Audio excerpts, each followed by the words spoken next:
Good afternoon and welcome to the Midday News. I'm Shamela Pula and here's what we have in the bulletin. More Jamaicans expected to have power restored by Christmas. Manchester Health Department orders immediate closure of Melrose Yam Park. And later in sports, Wind is in dangerous position after day one of third test versus New Zealand. Now the details. More Jamaicans are expected to have their power restored in time for Christmas.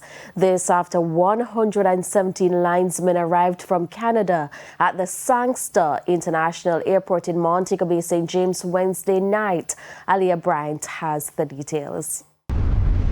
This latest batch of workers from overseas will assist with restoring electricity across Western Jamaica.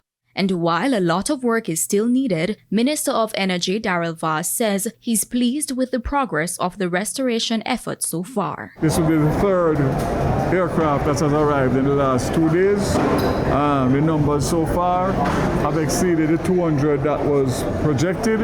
Out of the 300, I think we're close to 228, if I'm not mistaken. They will go through orientation one day, in the field the next. Chief Executive Officer of the Jamaica Public Service, JPS, Hugh Grant says with the festive season in full swing, the company is actively working to restore power swiftly and safely. These additional resources will help in terms of accelerating the restoration, and we will continue to hold to our commitments and deliver as we have been doing. They came with their tools, and we have a plan in place to utilize them to climb poles and to still be efficient and effective, particularly in some areas where we have limited access in terms of some of the larger vehicles. So we have a clear plan in place to actually go ahead, start executing. This effort will specifically target Westmoreland, St. Elizabeth, Hanover, and St. James. In reality, in those parishes, what we're seeing is a redesign and a rebuild and not restoration, just given the devastation whereby you have multiple and hundreds of poles that are actually down and some of them still in water. So we're actually redesigning and rerouting some of our circuits, which takes additional resources. Minister Vaz adds that this will be a working Christmas as this collaborative effort aims to fully restore power across the island by January. The government has provided their commitment of the funding, and you're seeing the results already, and that's important. So I just want to give the people some hope. I know a lot of you are still out in the darkness. I know the anxiety and the frustration and the misery, but we're doing everything that we can do collaboratively between JPS and the government of Jamaica. Alia Bryant, TVJ News. The Manchester Health Department has ordered the immediate closure of the popular Melrose Yam Park in Manchester. This is due to ongoing public health concerns at several shops operating at the facility. Anthony Atkinson has the details.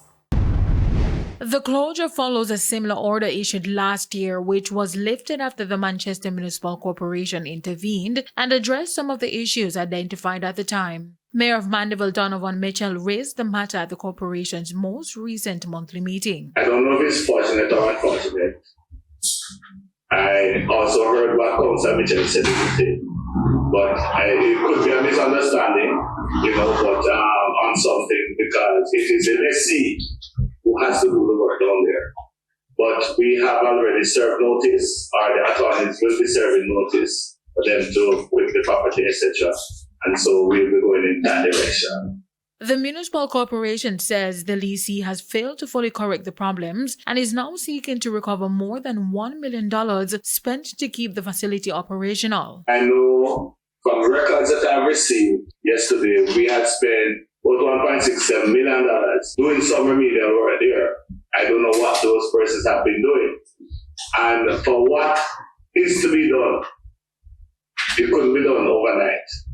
So to hear them say that they have been doing the work, and I went down there when the ministry was about to close, when the health office was about to close, so that I could be aware of what the things are that is to be done. And there are still outstanding issues. The health department says inspectors cited various issues, including insanitary conditions, unsafe wiring, faulty plumbing, overgrown vegetation, excessive flies, and invalid food handlers' permits. Antonia Atkinson, TVJ News.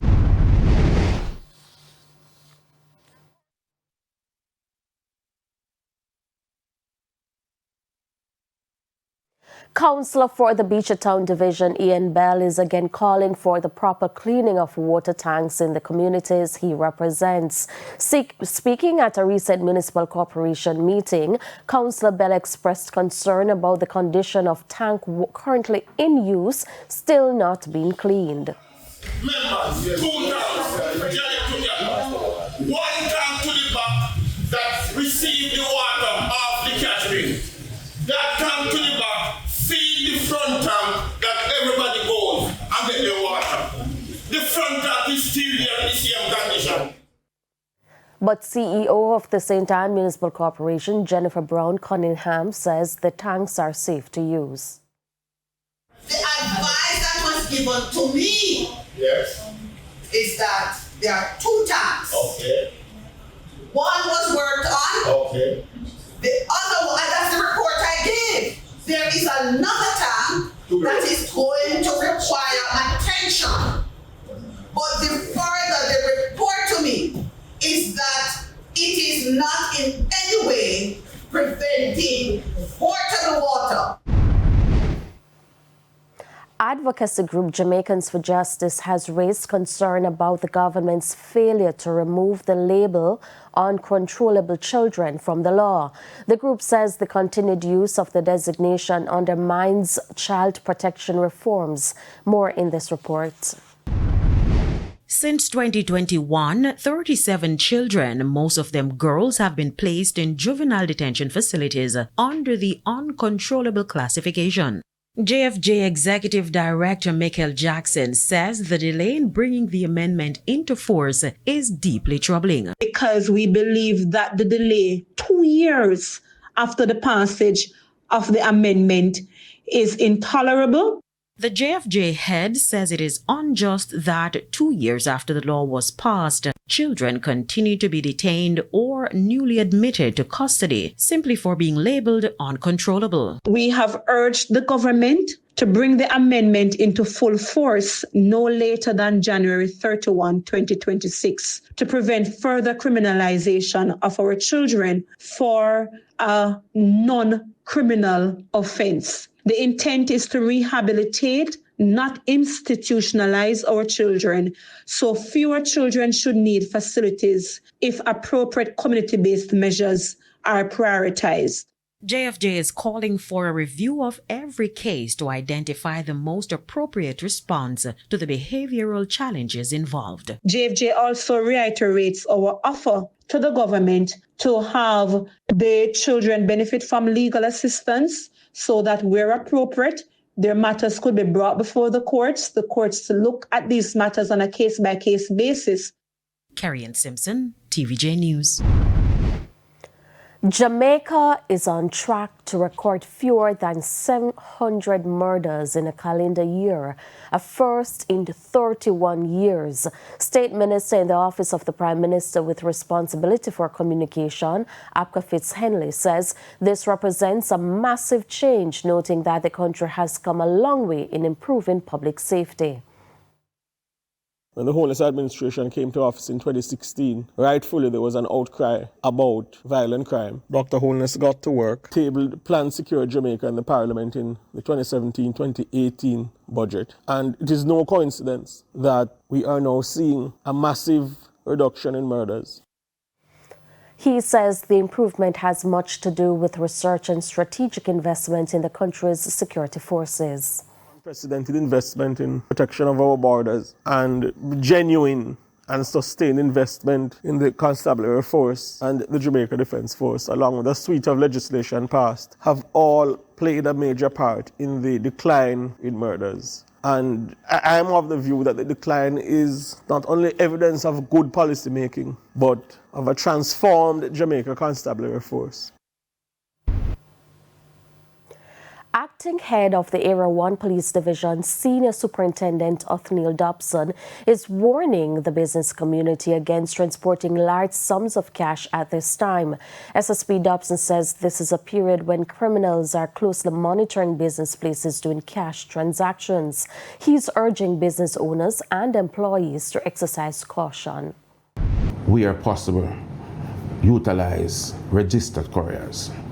It's one of the easiest way for you to safeguard your money.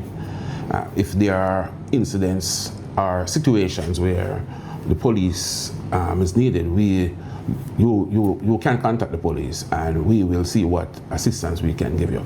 But as much as possible, if you can limit the amount of cash flow and use the registered couriers, it will assist you. But we will be out in our numbers and we are there to assist. I'm asking also the business person, any suspicious activities, individuals that you see, to communicate with the police, that we can factor those into our policing plan. It's time for a break. Stay with us, more stories when we return.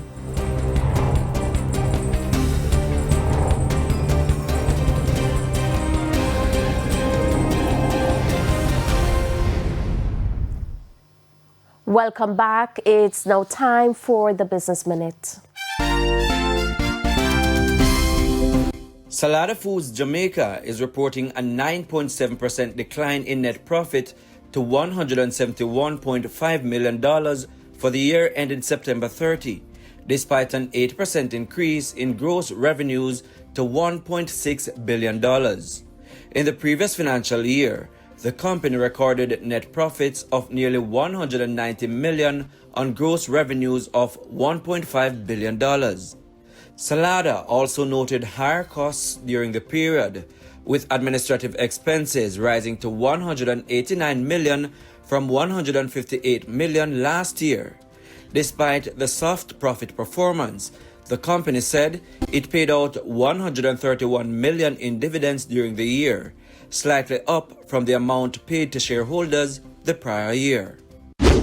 Further afield, the U.S. government has collected $1 billion in tariff revenue since the rollback this spring of a major shipping loophole on low-value packages. The tariff rates range from 10% to 50%, depending on the package's country of origin. It appears the tariffs are having an impact on people's spending habits.